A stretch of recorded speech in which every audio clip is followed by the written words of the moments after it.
தந்தி தொலைக்காட்சி நேயர்களுக்கு வணக்கம். நல்லதை சொல்வோம், நல்லதை செய்வோம், நல்லதே நடக்கும். இன்று 14/5/2023 ஞாயிற்றுக்கிழமை. சதயம் நட்சத்திரம் காலை 11:32 வரை, பிறகு பூரட்டாதி நட்சத்திரம். இன்றைக்கு நான் உங்களுக்கு சொல்ல இருக்கிற நல்ல கருத்து மகாபாரதம் உணர்த்தும் உண்மைங்கிறத பற்றி சொல்ல போறேன். பொதுவாக கண் போன போக்கிலே கால் போகலாமா, கால் போன போக்கிலே மனம் போகலாமா, மனம் போன போக்கிலே மனிதன் போகலாமா, மனிதன் போன பாதையை மறந்து போகலாமான்னு ஒரு பாட்டு. அதாவது கண் போன போக்கிலே கால் போகலாமான்னு கண்ணால் பார்த்த உடனே சில பேருக்கு ஆசைகள் வந்துடுது இல்லையா? ஆசையை நம்ம நீக்கணும். அப்போ தான் நம்முடைய வாழ்க்கை வளமாக இருக்கும் அப்படின்னு சொல்லி நம்ம முன்னேற்றத்தில் அக்கறையாக இருக்கணும். அதுக்கு 3 நூல்கள் உபயோகப்படுது. ஒன்று மண்ணாசையால் விளைந்தது என்ன? மகாபாரதம். மகாபாரதம் மண் ஆசையால் விளைந்தது. பெண்ணாசையால் விளைந்தது எது அப்படின்னா ராமாயணம். ராமாயணம் பெண்ணாசையினால் விளைந்தது. பொன் ஆசையால் விளைந்தது சிலப்பதிகாரம், அந்த சிலம்புக்காக நடந்த நிகழ்வு. ஆகையினாலே மண்ணாசை, பெண்ணாசை, பொன்னாசை, இந்த 3 ஆசைகளையும் நம்ம நீக்கிடணுமா. இந்த 3 ஆசைகளையும் நீக்கிறதுக்காக அதற்காக விளைந்த இந்த இதிகாசங்கள், இந்த புராணங்களை எல்லாம் நாம் படித்து அறியணும். இதில் நல்ல கருத்துகள் இருக்கு. அந்த கருத்துகளிலே நம்ம தேர்ந்தெடுக்கக்கூடியது இந்த மகாபாரதத்தில் சத்தியம் செய்து விட்டால் சங்கடத்தில் மாட்டிக்கொள்வாய் அப்படின்னு சொல்லி எதன் மூலமாக தெரிஞ்சுக்கலாம் அப்படின்னா கங்கை மைந்தன் மூலமாக தெரிந்து கொள்ளலாமா. முற்பகல் செய்யும் பிற்பகல் விளையும் அப்படிங்கிறத யார் மூலமாக செஞ்சுக்கலாம் அப்படின்னா பாண்டு மூலமாக தெரிந்து கொள்ளலாம். இதெல்லாம் மகாபாரதத்தில் வரக்கூடிய கதாபாத்திரங்கள். சரி, வஞ்சனை நெஞ்சில் கொண்டால் வாழ்க்கை வீணாகி விடுங்கிறத எப்படி தெரிஞ்சுக்கலாம்? சகுனி மூலமாக தெரிஞ்சுக்கலாம். சகுனின்னு ஒரு கதாபாத்திரம் வரும். அவருடைய செயல் மூலமாக நம்ம தெரிஞ்சுக்கலாம். வஞ்சனை செய்தால் வாழ்க்கை வீணாகி போயிடும் அப்படிங்கிறத தெரிஞ்சுக்கலாம். ஒவ்வொரு வினைக்கும் எதிர்வினை உண்டுங்கிறத எப்படி தெரிஞ்சுக்கலாம் அப்படின்னா குந்தி தேவி மூலமாக தெரிந்து கொள்ளலாம். குந்தி தேவி டெஸ்ட் பண்ணி பார்த்தாங்க, குழந்தை பிறந்துருச்சு. ஆகையினால இந்த குந்தி தேவியினுடைய கதாபாத்திரத்தின் மூலமாக ஒவ்வொரு வினைக்கும் எதிர்வினை உண்டுங்கிறது நம்ம தெரிஞ்சுக்க முடியும். பேராசை கொண்டால் பெரும் அழிவு வருங்கிறத எப்படி தெரிஞ்சுக்கலாம்? துரியோதனன் இந்த கதாபாத்திரத்தின் மூலமாக நம்ம தெரிஞ்சுக்கலாம். கூடா நட்பு கேடாய் முடியும் அப்படிங்கிறத கர்ணன் மூலமாக தெரிந்து கொள்ளலாம். திருக்குறள் எடுத்துக்கிட்டீங்கன்னா தீ நட்பு, கூடா நட்பு, நட்புன்னெல்லாம் அதிகாரம் இருக்கு. பொதுவாக முகநக நட்பது நட்பன்று, அகநக நட்பை நட்புன்னு சொல்லி ஒரு குறள் இருக்கும். எப்போவுமே நட்பு எப்படி இருக்கணுங்கிறதுக்கு இலக்கணம் திருக்குறளை படித்தா நீங்கள் தெரிஞ்சுக்கலாம். கூடா நட்பு கேடாய் முடியும்னு ஒரு பழமொழி உண்டு. அதற்கு எடுத்துக்காட்டாக இருக்கிறது கர்ணனுடைய கதாபாத்திரமா. சொல்லும் வார்த்தை கொல்லும் ஒரு நாள் அப்படிங்கிறத எப்படி தெரிஞ்சுக்கலாம் அப்படின்னா பாஞ்சாலி. பாஞ்சாலி சிரிச்சதனுடைய விளைவாக பல சம்பவங்கள் நடந்துச்சு. அதுதான் பொம்பளை சிரிச்சா போச்சு, கோயிலில் விரிச்சா போச்சுன்னு கிராமப்புறங்களில் ஒரு பழமொழி சொல்வார்கள். ஆகையினாலே சொல்லும் வார்த்தைகள் கொல்லும் ஒரு நாள் அப்படிங்கிறது எதையும் யோசித்து பார்த்து நம்ம வார்த்தைகளை சொல்கிற போது உச்சரிக்கும் வார்த்தைகளிலே உஷாராக இருக்க வேண்டிய நாள்னு நான் தினத்தந்தியில் எழுதுறது வழக்கம். அப்படி இருந்ததனுடைய விளைவாக வந்தது இந்த பாஞ்சாலியனுடைய கதாபாத்திரம். சரி, பலம் மட்டுமே ஒருத்தனுக்கு பயன் தராதுங்கிறது எது உணர்த்துது? பீமன்கிற கதாபாத்திரம்.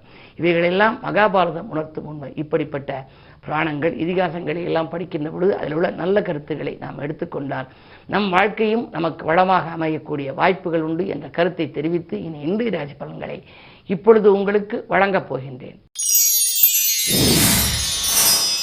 மேசராசி நேயர்களே, நல்ல காரியம் இல்லத்தில் நடைபெறுகின்ற நாள். இன்று நட்பு வட்டம் உங்களுக்கு விரிவடையும். ராசியிலேயே குரு இருக்கின்ற பொழுது நீங்கள் கவலைப்பட தேவையில்லை. பொருளாதார நிலை மிகச்சிறப்பாக இருக்கிறது. வாங்கல் கொடுக்கல்கள் சரளமாக இருக்கும். பயணங்கள் கூட உங்களுக்கு பலன் தரலாம். அரசியல்வாதிகளாக இருந்தால், அரசியல் களத்தில் இருப்பவர்களாக இருந்தால் புதிய பொறுப்புகள் பதவிகள் கிடைக்கும். இந்த நாள் யோகமான நாள். ரிஷபராசி நேயர்களே, உங்களுக்கெல்லாம் இன்று உறவினர்களின் உதவி கிடைத்து உள்ள மகிழ்கின்ற நாள். நீங்கள் தீட்டிய திட்டங்கள் எல்லாம் வெற்றி பெறும். உற்சாகத்தோடு பணிபுரிவீர்கள்.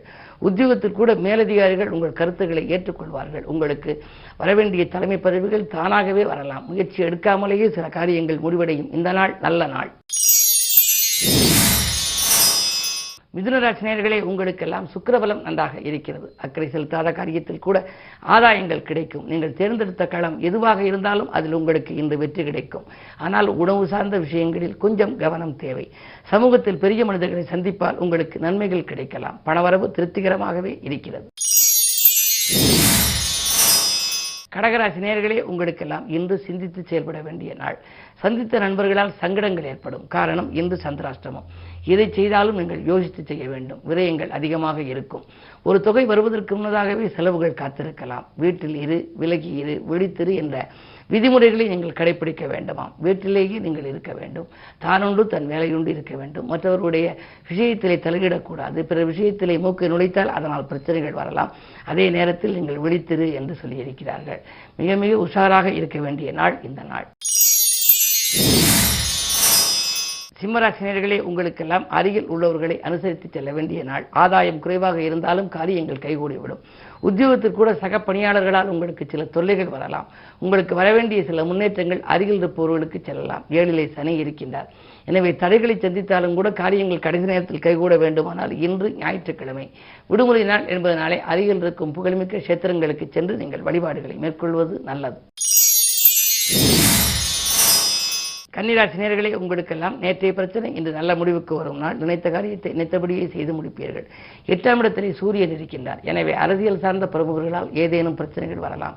குருவினுடைய பார்வை 2இல் இருப்பதால் பொருளாதாரம் சிறப்பாக இருக்கிறது என்றாலும் கூட கடைசி நேரத்தில் தான் உங்களுக்கு கைக்கு பணம் வந்து சேரும். ஒரு காரியம் 12 மணிக்கு முடிய வேண்டும் என்றால் 11:30 வரை அது முடிவடையாமல் இருப்பது போல் தோன்றலாம். கடைசி நேரத்தில் எப்படியோ முடிவடைந்துவிடும். கணவன் மனைவிக்குள் உள்ள உறவு, அதாவது குடும்ப உறவுகளில் சில சிக்கல்கள், பிரச்சனைகள் வரலாம். கொஞ்சம் விட்டு கொடுத்து செல்வது நல்லது. துலாம் ராசி நேயர்களே, உங்களுக்கு விலகிச் சென்ற சொந்தங்கள் எல்லாம் விரும்பி வந்து சேரும் நாள்.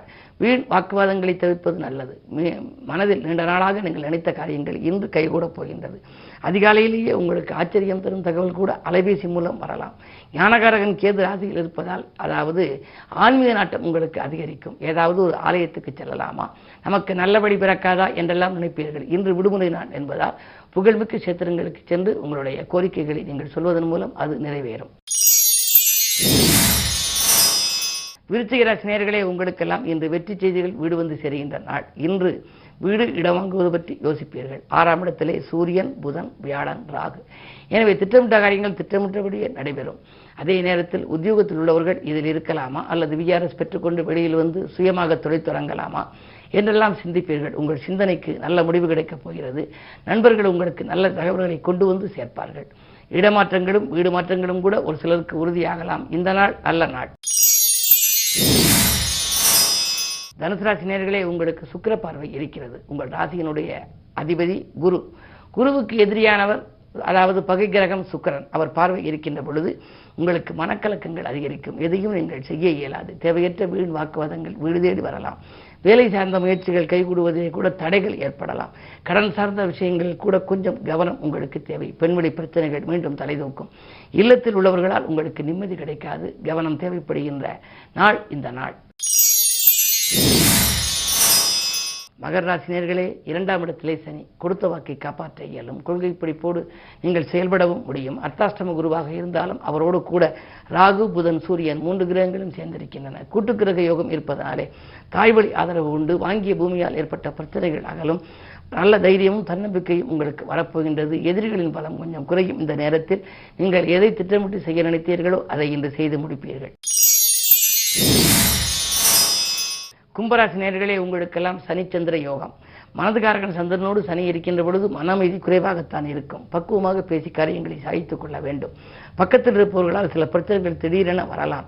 சமூக சேவையில் ஈடுபட்டிருப்பவர்களுக்கு பதவி உயர்வு அல்லது பொறுப்புகள் கூடுதலாக இருக்கக்கூடிய நல்ல சந்தர்ப்பங்கள் இன்று வரும். உறவினர்களோடு பழகும் போது மட்டும் கொஞ்சம் கவனம் தேவை. உறவினர்களால் சில உபத்திரவங்களை சந்திக்க நேரிடும். குறிப்பாக உடன்பிறப்புகள் வழியில் உங்களுக்கு சில பிரச்சனைகள் கூட வரலாம். 5லே சுக்கிரன் இருப்பதால் பெண் குழந்தைகளின் கல்யாண சீர்வரிசை பொருட்களை வாங்குவதில் கவனம் செலுத்துவீர்கள். மீனராசி நேயர்களே, உங்களுக்கு இன்று மிகச்சிறந்த நாள். பொன் பொருள்கள் வாங்க போட்ட திட்டங்கள் நிறைவேறும். புதிய பொறுப்புகள் உங்களுக்கு வரலாம். சொத்துக்கள் வாங்கும்போது வில்லங்கங்கள் பார்த்து வாங்குவது நல்லது. அதே நேரத்தில் புதிய பொருள் சேர்க்கையின் மூலமாக கரைந்த கையிருப்புகள் எல்லாம் இன்று மீண்டும் சேருவதற்கான வாய்ப்புகள் இன்று உண்டு. 2லே சூரியன், புதன், குரு, ராகு. தனஸ்தானம் வலுவாக இருக்கிறது. கையிருப்பு கரைந்து விட்டதே, பல விதங்களிலும் விரயங்களாகிவிட்டதே என்றெல்லாம் நீங்கள் கவலைப்பட்டிருந்தால் இன்று கரைந்த சேமிப்புகளை ஈடுகட்ட புதிய வாய்ப்புகள் வரப்போகின்றது.